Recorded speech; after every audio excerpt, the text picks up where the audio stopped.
Well, with the Ballast Water Convention going to be entered into force very soon, the priorities that the ship owners need to take are basically a number of steps. Number one, they have to make sure that they've discussed with the various ballast water manufacturers the different technologies that are available so they can choose what technology they feel is best for their ship.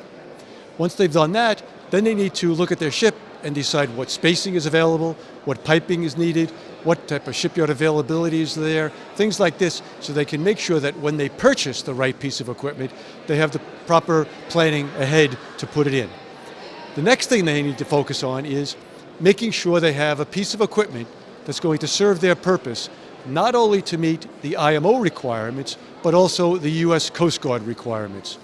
In this case, there are no Coast Guard approved ballast water systems right now. So my advice would be to a ship owner is to go to the US Coast Guard and request an extension, which the Coast Guard is granting, for installing a Coast Guard approved system.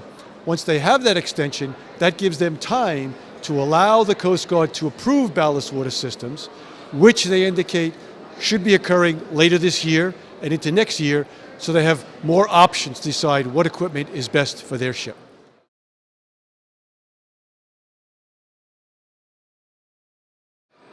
The biggest problem that ship owners are going to face with the International IMO Convention is if they've installed a piece of equipment already complying with the G8, will they be allowed to retain that piece of equipment on board, or do they have to replace it?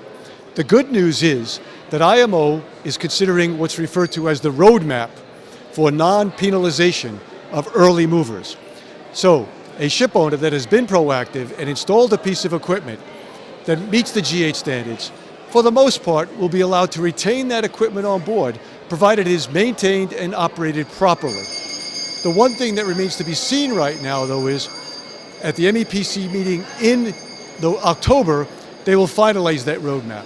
We hope that the member states will finalize it with the conditions that I just talked about to make sure there is truly non-penalization of the early movers, of the ship owners.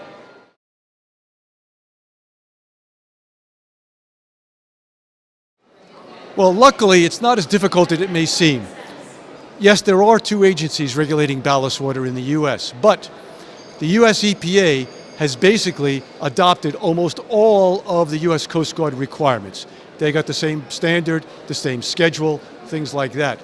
The big difference is that the Coast Guard is allowing a ship owner to request an extension from installing the Coast Guard approved equipment, where EPA does not accept those extensions. What the industry can be positive about, though, is that EPA and Coast Guard have agreed that if such a ship owner gets an extension and does decide to discharge, they will be treated as a low priority enforcement by EPA, and up to now, EPA has taken no enforcement action against a ship owner who has taken such action. My advice to the ship owner would be, install a Coast Guard piece of equipment as soon as you can, and only discharge within the US waters 3 miles if you absolutely have to. If you don't have to, you won't have any problems.